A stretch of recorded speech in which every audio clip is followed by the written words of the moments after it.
Hello, ladies. Good evening and welcome to Black Women Making Money. We're going to put our 90-second clock on, and tonight we're going to talk about some UMBWs who ain't winning. They aren't winning, and we're going to do another part where we're going to talk about givers losing. So tonight's conversation, the first part of it is based on a subby of mine. I was not going to talk about it, but subby came emailed me and said, "Would you talk about this?" And I was like, "Okay, I will do that." So we are going to have a good conversation. We are going to put our 90-second clock on, give people a chance to come in, hit the like button, and I will see you on the other side of the 90 seconds. Here we go.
Welcome to Black Women Making Money. We are the home of the upwardly mobile Black woman.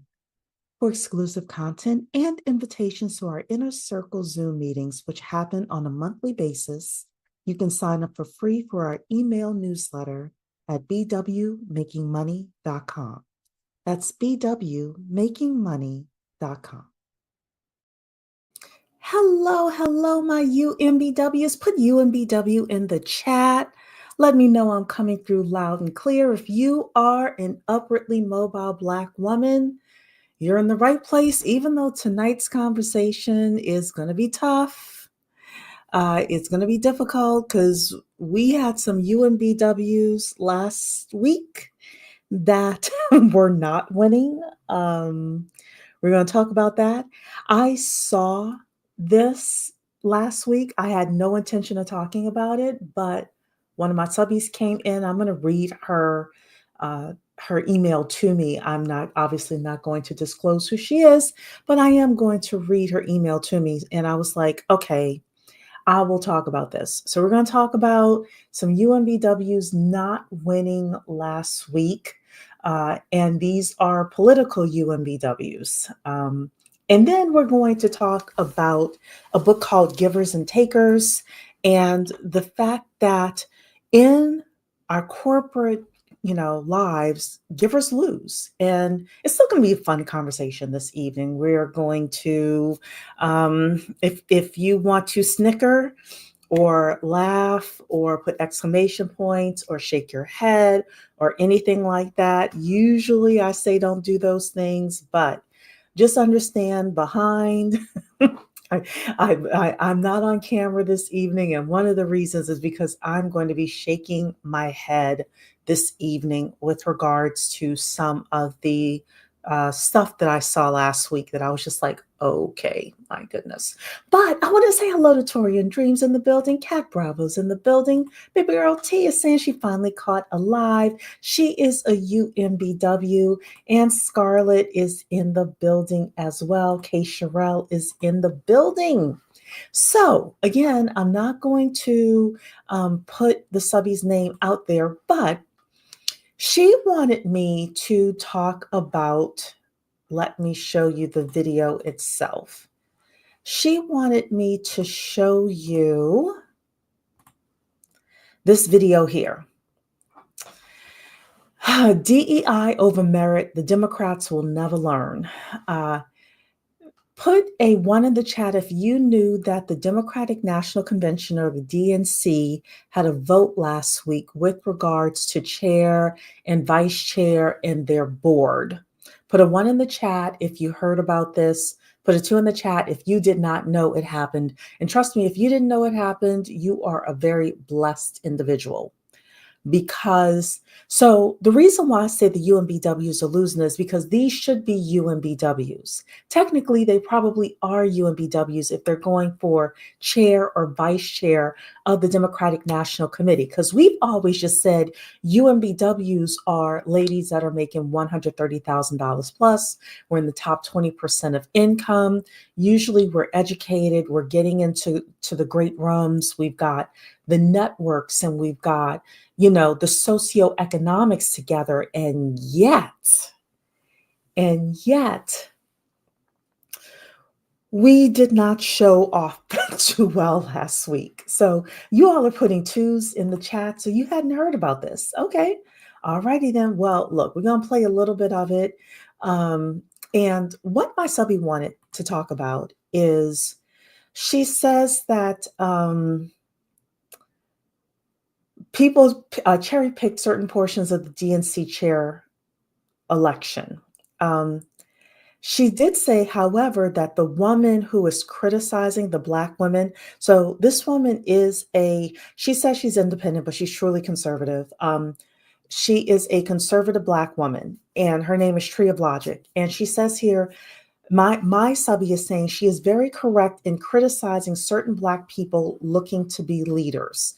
My subby also says, I was wondering if for an upcoming video, you could break down what happens when we as UMBWs drink too much identity politics Kool-Aid.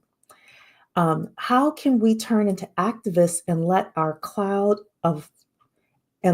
cloud our logic skills and long-term thinking? I think she means not let it. How can we turn into activists and not let it cloud our logic skills and long-term thinking? She also talked about the fact that this DNC situation, which I'm going to show this to you, shows why we need to be better gatekeepers. Because we are tending to show people our vulnerable sides, and we also need to look at how to prevent things from going left when someone who looks like us and thinks in such ways starts speaking as if they represent all of us. So I told my subby that I would talk about this. So the DNC chair and vice chair votes happened last week. And this was the first Black woman that they asked to speak here. And let's see what she said, or better yet, what she didn't say. Something that's been on. She is not excited, is she? Did she just eat? Is she tired? Does she has the itis? Good evening, everybody. I just finished eating me some turkey wings with some barbecue sauce and ranch dressing. Okay, I should have gone forward here because I did want you to hear what she said.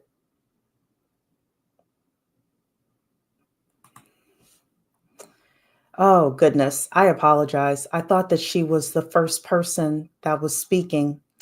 All right. Oh, here she is back here. Okay. So They give her the opportunity to say why she wants to be chair of the DNC.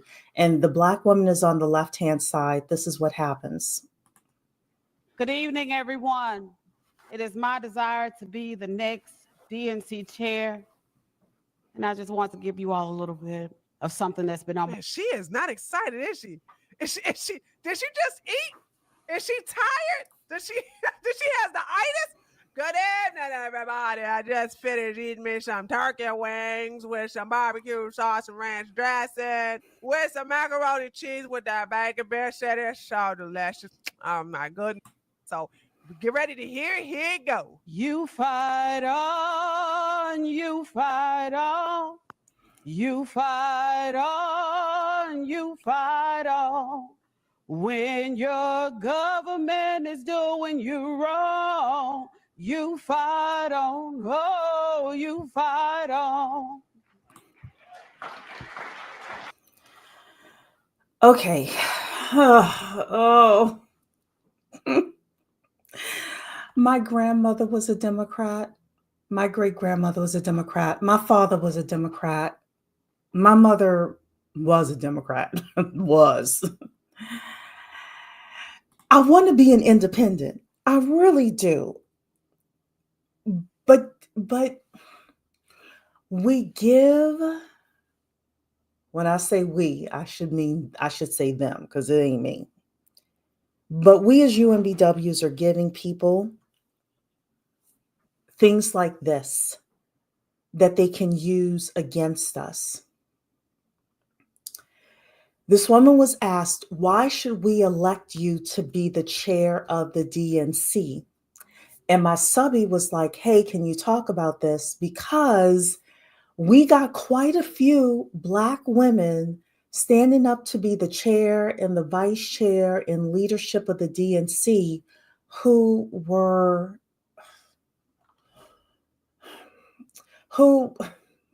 just were, I mean, I'm just shaking my head.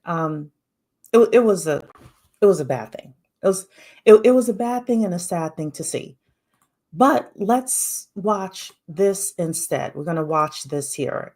Hello, Democrats. Hey, I am speaking, and I would love your attention. There is a Black woman at this podium, and I deserve your attention like the 11 people who went before me. Yes, I am speaking. Good evening, Democrats. Look up here. 3 strong Black women standing before you.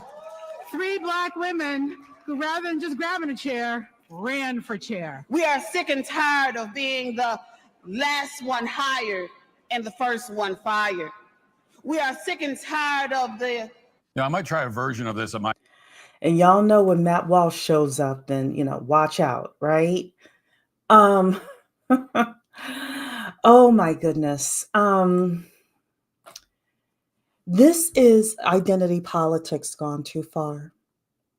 It is. DEI was supposed to be a way for us to have representation, just to get a chance to get to the table, right?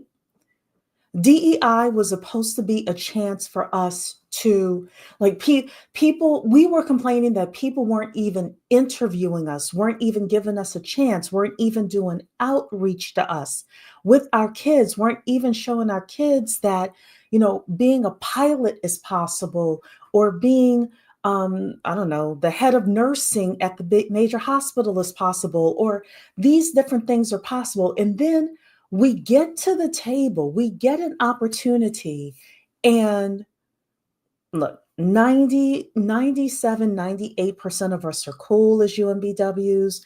We will never have the spotlight on us. Nobody will ever see who we are and see how, well, I won't say nobody, but we will never be on a national, much less international stage.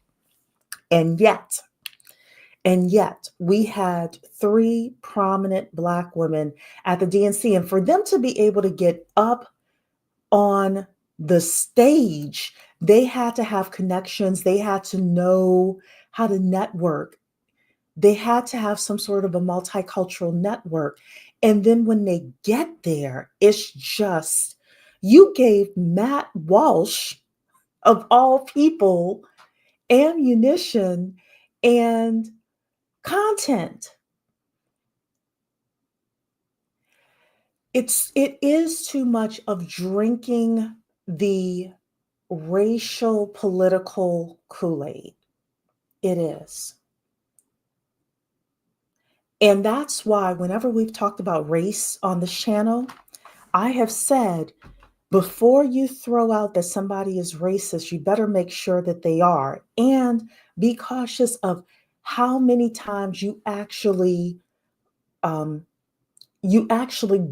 it up to somebody and put it in their face. It's too much.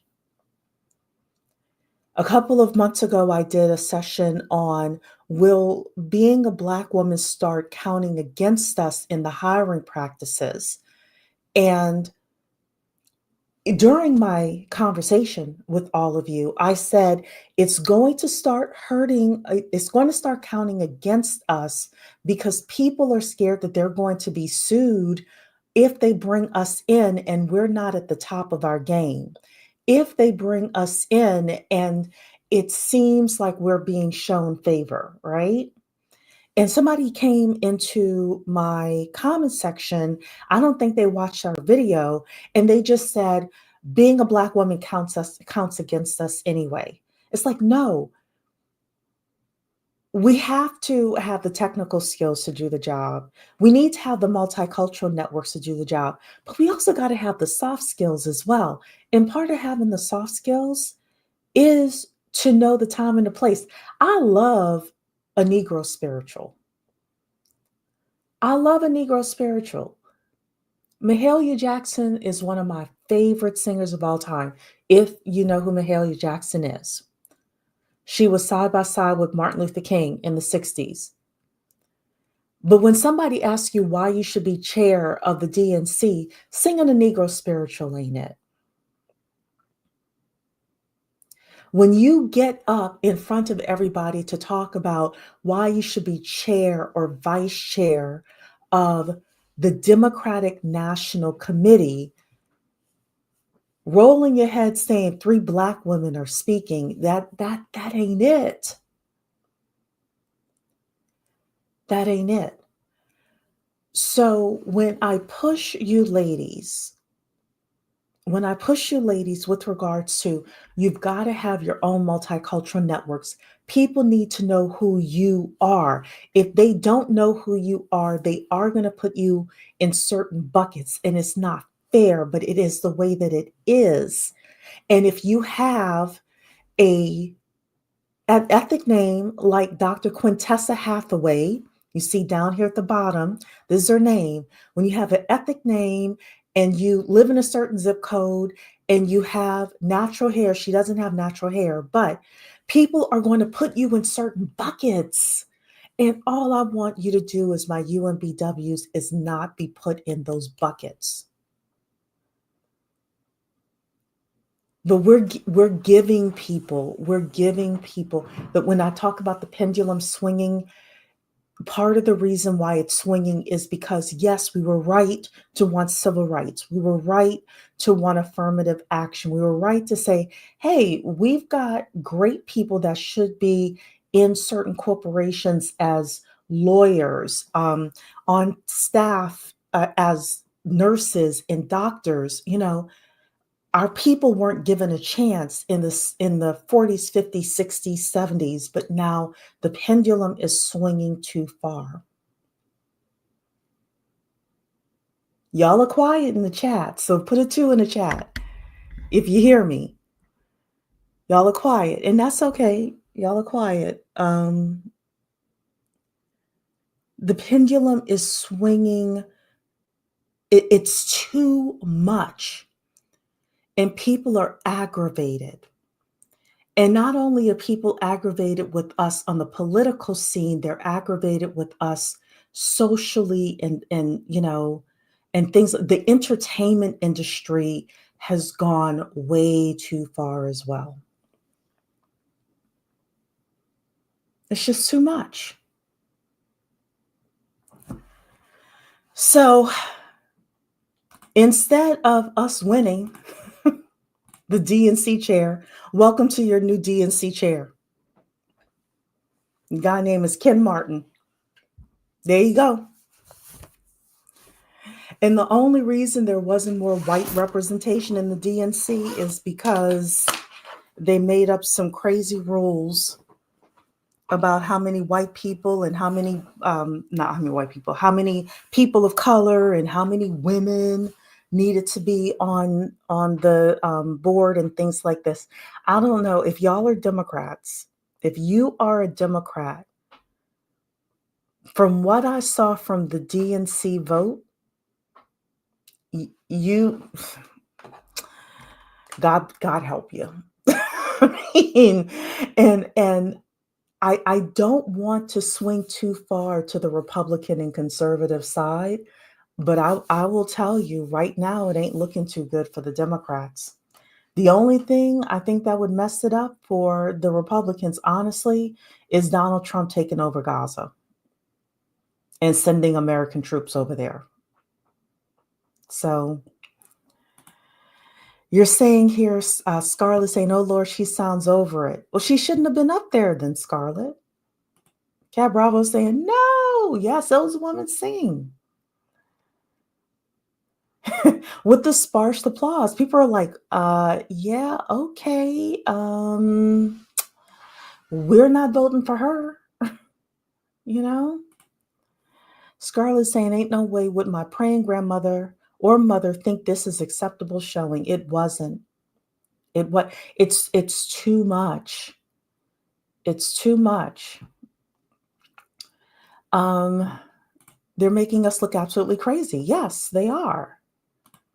As with all things, the pendulum swung too far. It went too far. So one of the things that my subby asked was about being an activist. Being an activist. So she says here, how can we turn into activists and not let the identity politics cloud our logic, skills, and long-term thinking?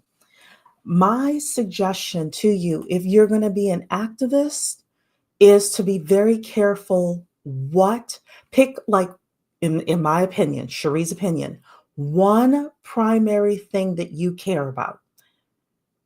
One primary thing that you care about. And if I were you and I were a UMBW, I would make it something that was a common sense thing that wouldn't matter like what color we are. So, for example, clean drinking water. There are places in this country where there's not clean drinking water. Well, that's a human right. And yes, you can fight for clean drinking water in an area that's predominantly Black, but that's a human right, right? If I were you, I would stay away from reparations. I just would. If you're a UMBW, unless you are in the political space, I would stay away from reparations. Doesn't mean we don't deserve it, but I'm just thinking about your upward trajectory, right? I would be very careful about getting involved in anything that was Black related. That's why when I talk to you about your networking, I tell you, if possible, do not join the Black professional industry that you're a part of. If you only have one tech conference to go to in 2025, do not make it Afrotech. If you're going to 3 or 4 different conferences, tech conferences, then yes, Afrotech can be one. But if you're going to one tech conference, one major tech conference, Afrotech shouldn't be it, right? So, if you're going to be an activist, be a local activist and make what you're fighting for things that are colorblind, that are basic rights. If it's against crime, if it's against gang activity, if it's against, dirty water, like I was saying before, things like that, that's what we have to do. Scarlett saying, now we're clamoring to act like magical Negro stereotypes we once protested against. Absolutely. It was just bad. Fitness is asking, is she trying to make a case for reparations? I did not hear her presentation. I don't know if she gave a speech or a presentation. So I don't know. Literally, the question that the person asked, because I did hear the question that the person asked was, why should we vote for you for chair of the DNC? And the woman started singing a Negro spiritual. So, and thanks everybody for putting twos in the chat. Donna Earth is in the building saying sometimes Black women are their own worst enemies. We look like narcissists and it sounds like, and listen to me. While our neighborhoods, families, and children are raggedy and down bad. It's true. It is true. Unfortunately. And now look at the DNC. Yes, Scarlett. So, we're not doing a good job of representing. Scarlett is saying, I haven't been a Democrat since I put down the mini cape I once wore back in 2016. I understand. Hey, Jessica, good to see you. Jessica, I actually want to feature your video that you did with the Black guy who was, I think he was ashamed to be Black or something like that. I actually saw the original. He was against DEI, but I think he's ashamed to be Black as well. But I saw the original video, and you said something in your video that I liked, and I wanted to kind of piggyback on. So I might feature your video in one of the upcoming weeks. But yeah, they did look unhinged. Yeah, in the leadership role, it isn't going to fly. Yes, you could do activism for animals, cleaning up the beaches or bodies of water. These things are not based on race. They're based on geography, which makes it a lot better. Jessica is saying I'm making her rethink her content. Okay, good. Or position yourself around fundraising for the arts. You know what? And pick the arts that get a lot of fundraising, the ballet, the opera, things like that. That's where the money is. That's where the people who have, a lot of power are. So yes, absolutely. Kat,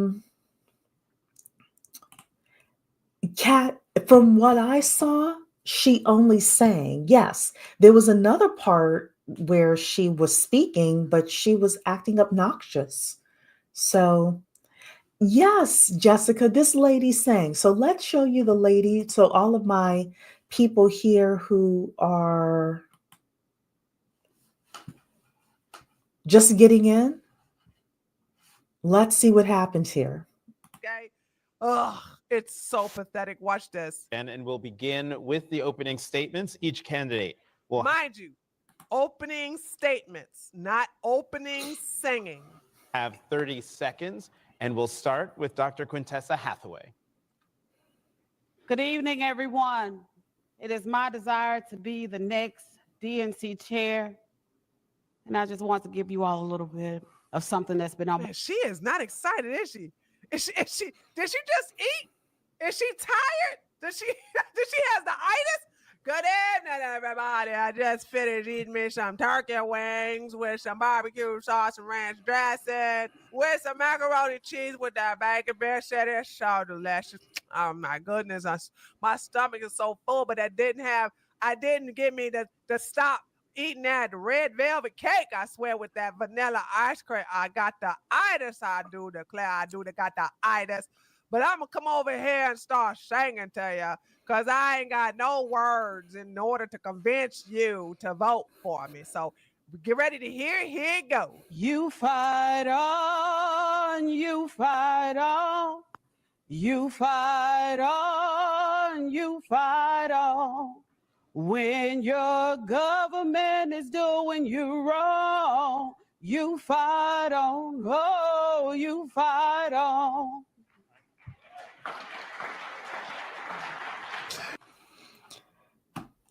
She was serious. So yes, Jessica, she sang. And we were talking about the fact that we love Negro spirituals. I love me a good Negro spiritual when I need my grandmother, who helped raise me. I will throw on some Mahalia Jackson or some James Cleveland, and I will just get into the zone of my great grandmother. But I don't expect her to be on the stage at the Democratic National Committee telling us why she wants to be chair of the DNC. And things have just gone way too far with regards to the identity politics. The identity politics are it's just too much. So I'm going to show you a little bit more from the DNC here. This is, of course, Jamie Harrison. Let's watch Jamie Harrison talk about the rules for the DNC and the genders and all of this stuff. Here we go. So on this next ballot, you will be able to vote for 2 candidates of any gender on the next ballot. If 2 candidates receive, I'm going to turn to Helen to clarify this last part.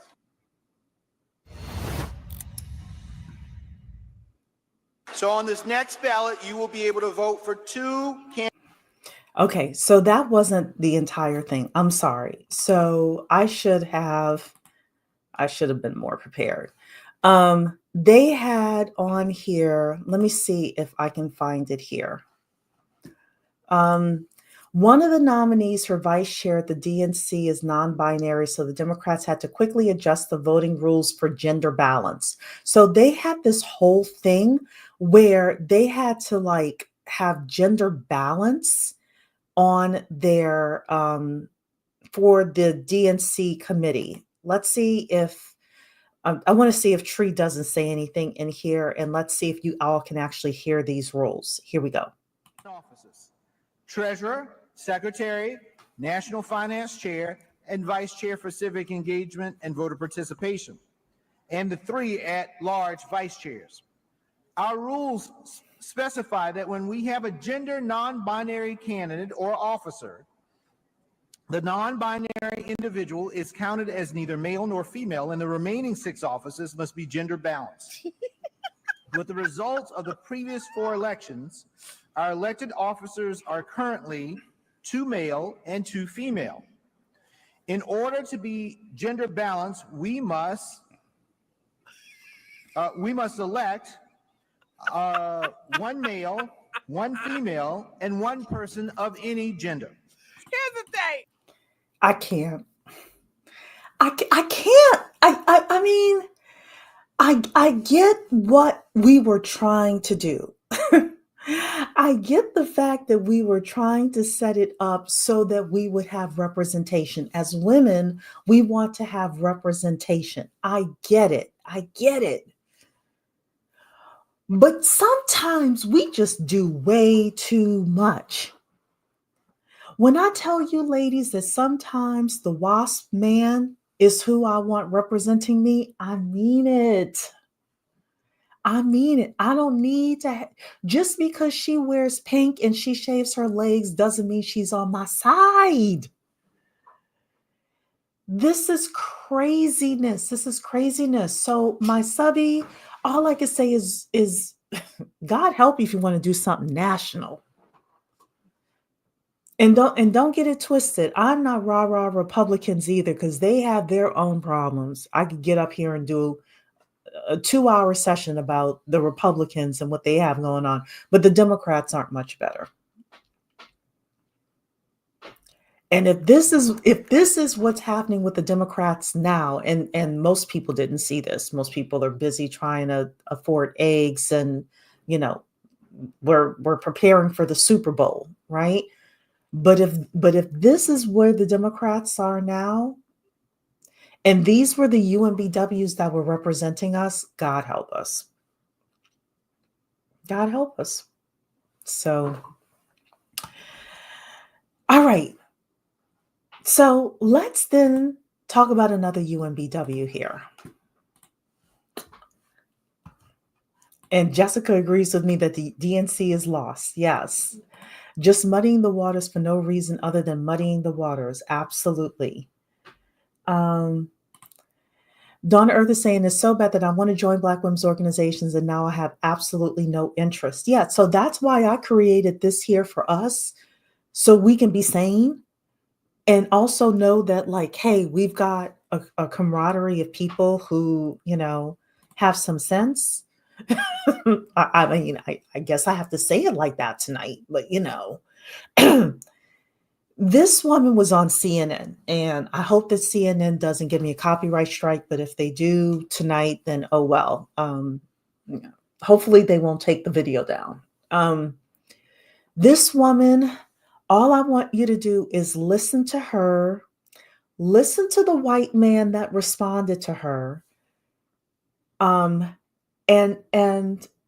let me know what you think as she is speaking. I'm not going to taint your thoughts of this conversation in advance. I just want you to let me know what you think about this conversation. Here we go. The issue in this country right now is we live in different realities. Oops. And make it normal here. So let's start it all over again. Sorry. The issue in this country right now is we live in different realities. That's right. I live in a reality where I know I do not have the same opportunity as you.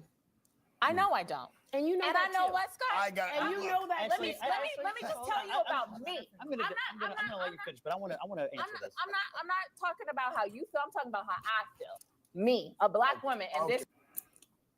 Okay, so Jessica told me to stop and start it so we wouldn't have a copyright issue. So this is me stopping it the first time. I do want to come back here though, because I wanted to show, I'm going to come back here again.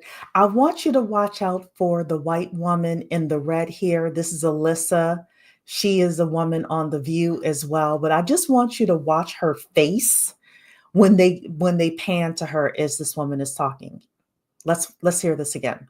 That's right. I live in a reality where I know I do not have the same opportunity as you. Look at her face. Look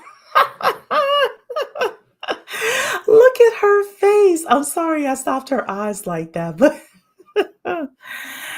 all right, but let's keep going. And this woman is Ashley Allison, former National Coalitions Director for the Biden-Harris campaign of 2020. Okay. So this is a UMBW in politics. Let's keep listening. I know I don't. And you know and that I know too. what, Scott. And you know that. Let me just tell you about me. I'm gonna let you finish, but I want to answer this. I'm not talking about how you feel. I'm talking about how I feel. Me, a Black woman in this country. Not in this city. And I will run. And if you want, I'm a New Yorker, not in this city. You cannot say that. You can't say that in this city.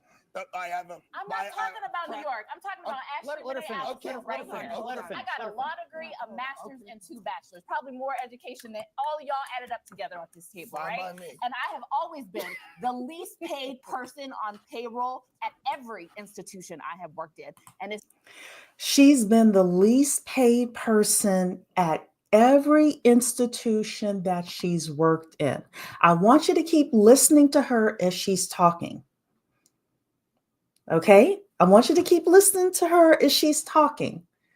And you all let me know what you think I'm going to say about what she's saying. Let's keep listening. It's not even because in the White House? Even in the White House. Well, whose fault is that? I don't think he worked for George W. or Trump. Well, guess what happened when I was there? DEI. Scott. Look. All right, let's keep listening because I want you to listen to what the white man that's sitting next to her says to her. You all let me know, since most of you who are in here have been following me for a minute. Let me know what you think I think about what he's going to say to her in her response. Here we go. Look, I'm head Scott. Look, you're my friend. I respect you tremendously. I think you're probably the smartest operative in the Democratic Party, and they should listen to you more. That's number one. Number two, you and I share a comparable background. We're both from the Midwest. We both come from middle-class families, lower middle-class families maybe. I actually think we share a lot of similarities in our journey. But I think you made it and you are the most respected voice often at every room or every table you're in, not because of anything other than your talent and your work ethic. And that's all anybody ever is asking for, is for people with talent and work ethic to make it. And that's what I see in you. That's how I see you. But let me tell you something about. But let me tell you.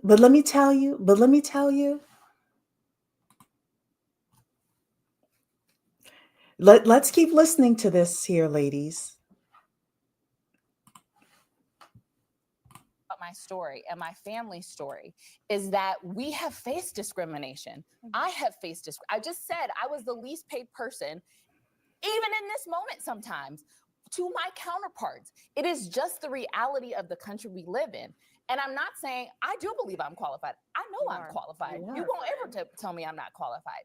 But the system that I live in doesn't matter about my qualifications. I don't agree, because when 2025. Oh, I don't think we're there.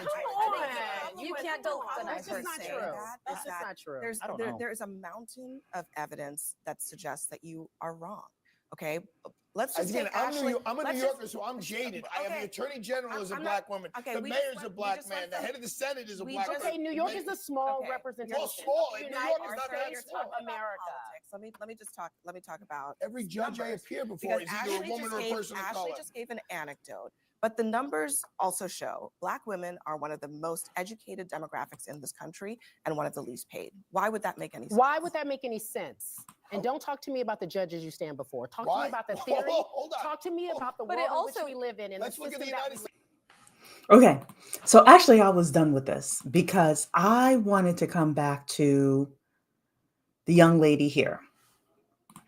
The young lady here. I want to read your comments. You all let me know what you think my comment is going to be with regards to this young lady. She's a UMBW. I'm sure she makes over $130,000. If she doesn't, she says she has 2 bachelors, a master's degree, and a law degree. So you all can tell me what you think I'm going to say about this. And of course, you can tell me what you're thinking as well. So Scarlett was saying, oh boy, here we go. Kat is saying she's sitting right next to him, though. Yeah, she is. She is. And he gave her a compliment. Scarlett said, let me tell you about me. Stop. Oh, goodness. Her face said, here we go with this BS, this pull me BS. Hey, Notary World. Fitness is saying lower than a receptionist, lower than somebody else said lower than the interns. Looks like it. She said she was the lowest paid person. There was no DEI when she was in the White House working for Obama or working for Biden or whoever she was working for. Finger pointing is not a good look, especially on the national stage like that. You have Abby Phillips, who is there, who is composed and comported. And then you have this young lady. This isn't good. Jessica, of course, is an HR person. Did she negotiate? That was the number one question that I would have asked her. I always tell you, ladies, sometimes it's not your technical skills. Sometimes it's not your multicultural networks. Sometimes it's your soft skills, and sometimes you lack in salary negotiation. If she was the lowest paid person, this is the honest to goodness truth of the thing that I thought when I saw this clip. If you, everywhere you went, were the lowest paid person, that is not a flex, ladies. It is not a flex for you to be able to sit at a table of people and say, I've been the lowest paid person. This woman looks like she's 40. She's been the lowest paid person for the past 20 years as she's been working. Everywhere she goes, this is not a flex. She should have been embarrassed to say that. And she thought that she was making a point, or as some of us say, she thought she was eating with that comment. She wasn't. And then somebody else said what I was thinking as well. The man is praising her merit and it's a problem, Fitness. You said it as well. He was the one who said, hey, the Democrats should listen to you more. You are a smart person. You're one of the smartest people in the room. See, behind the scenes, I would have been to the WASP like, okay, then what do I need to do? How much should I be aiming for? Like, get me in the rooms where I am able to actually get the money that I deserve. But here's the thing with the WASP. The WASP is not going to put the Black woman in the rooms to be able to make more money if he feels that if whenever anything goes wrong, she's going to be pointing her finger and rolling her neck. Are we going to have that as a conversation? The identity politics is way, way too far out of hand. It's too much. It's way too much. And I understand that CNN is about entertainment, but maybe that's not the place for you. Especially if you want to make more money. It may not be the place for you. Donna Earth is saying we look like perpetual victims with the most education and the most student loan debt and living in impoverished neighborhoods or not living in the best neighborhoods, not eating the best food, not getting the best medical care. And not all of that is due to the fact that we're a Black woman. Some of that is due to the fact that we're not playing the game like we need to be playing it. It's the truth. She should have just taken a compliment. You're right, Scarlett. She should have just taken the compliment. And yes, your qualifications got you at the table on CNN to whine about how hard you have it. Stop it, especially.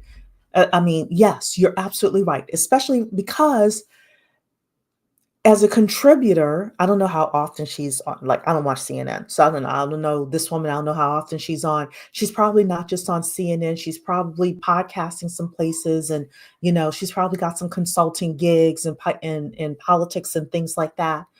So, somebody who is making minimum wage or even $40,000 a year or $50,000 a year are looking at her saying, lady, please. Yeah. Notary is saying we have to stop allowing the establishment to dictate our earnings.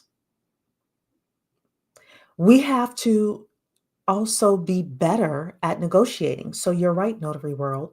We have to become better at it. But here's the thing. I'm not going to pay you top dollar if I don't like you. I'm not going to pay you top dollar if I don't like you. It's not enough for us to have 2 bachelor's and a master's and a law degree if I don't like you. You're saying, I feel like she is okay financially. Who knows? She may be, she may not be. I don't know. I do believe she's a UMBW. Absolutely. I absolutely believe she's making over $130,000 a year. So she's in the room, Kay Sherrill is saying she's in the room, yet she is not reading the room. That's what I take from it. Yep.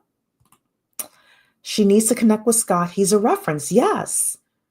Yes. Let the WASP man get you through the door and set you up to make more money so that you are not the lowest paid person.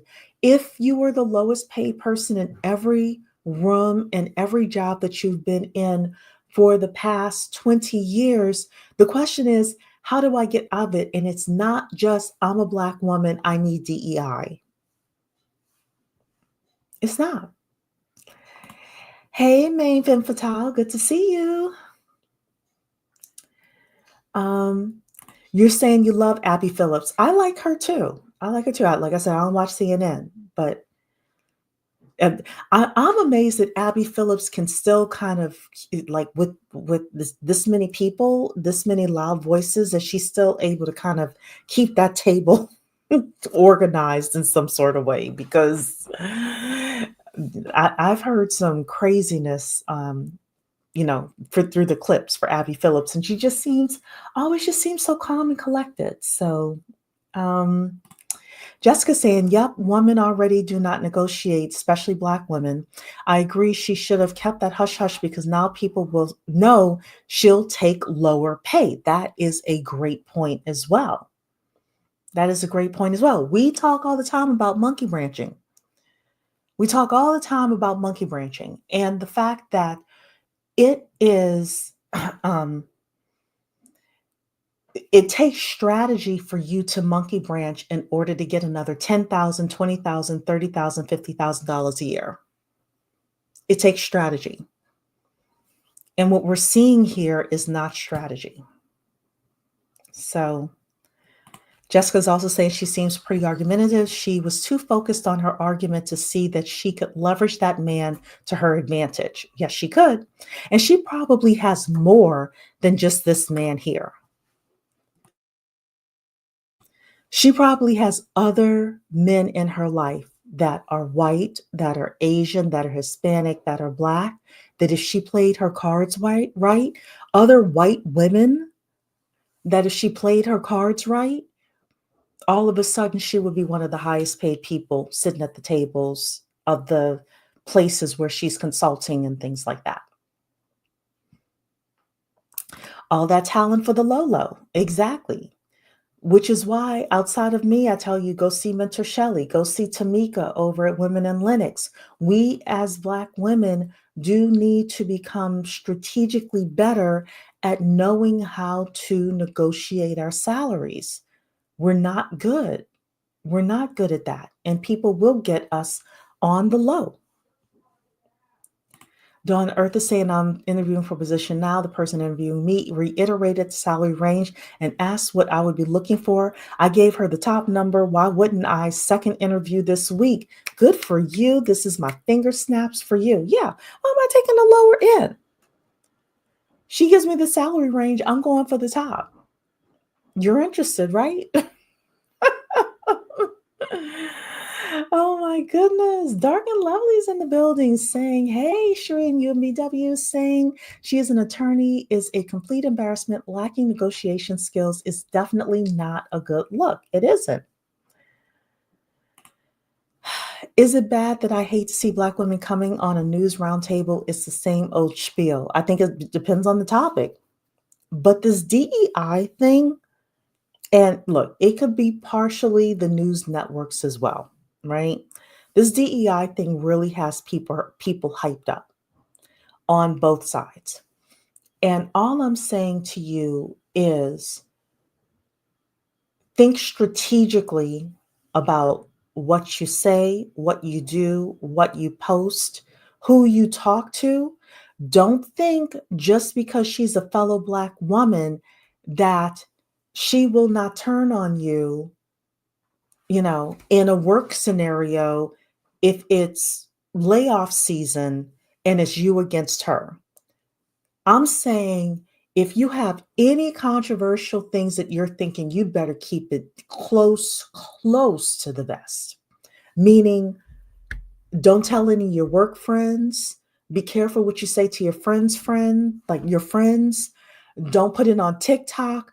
Don't put it on YouTube. Don't put it on Facebook.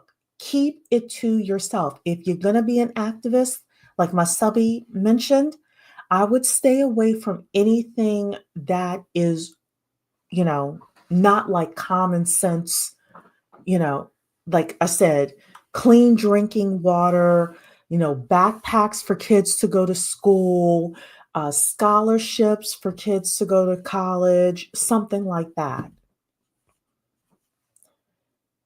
Feminine products for young girls, or young ladies, because there are a lot of young ladies who are impoverished who can't afford their feminine products every month. Whatever I would do, I'm a broken record with that. Let's see what else you all are saying. We have to negotiate like white and Asian men, generally speaking. They are some of the best negotiators I've seen. Some of those Asian women are good too. So To be fair, the conversation was centered around DEI and she just stood her ground. She did stand her ground. My thing is that she bragged about having 2 bachelor's degrees, a master's degree, and a law degree. And the fact that she, to this day, is still the lowest paid person in every organization that she's belonged to. She is the lowest paid person, notary world. That is not a flex. She was trying to flex that with regards to oppressed, the system, things like that. And I'm not saying that there's no such thing as the system. But what she did was not a flex. What she did wasn't a flex.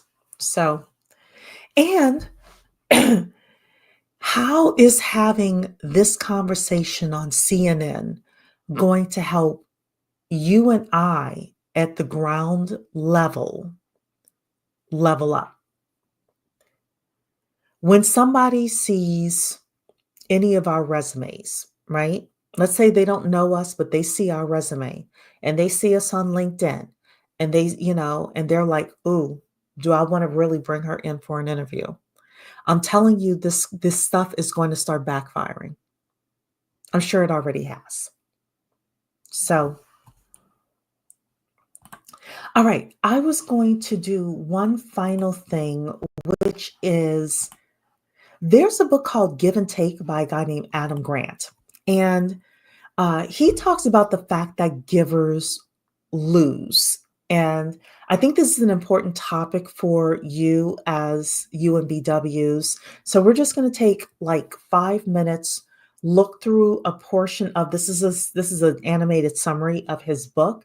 And I really want to leave you with one thing with regards to navigating your corporate jobs and givers losing. I will also say, because I do have a couple of minutes this evening, if you want to come up, you could put a 3 in the chat. If you want to come up, if you have something to say, you could put a 3 in the chat. And then if anybody wants to come up, I will drop the link. If anyone wants to come up, put a 3 in the chat. I'm going to play this really quickly for you. I just want you to hear a couple of things with regards to the fact that givers lose in corporate America, what that means, and then, we'll do our thing. Here we go. The basic premise of the book is that most people fit into one of 3 reciprocity styles. Givers, who give more than they get, takers, who get more than they give, and matchers, who balance give and take and are willing to exchange favors but careful not to be exploited. Every time you interact with someone, your chosen style reveals itself. The decision is all yours, and what you choose can significantly impact your chances for success in life, business, and love. Let's explore the difference between givers, takers, and matchers further. Number 1, communication.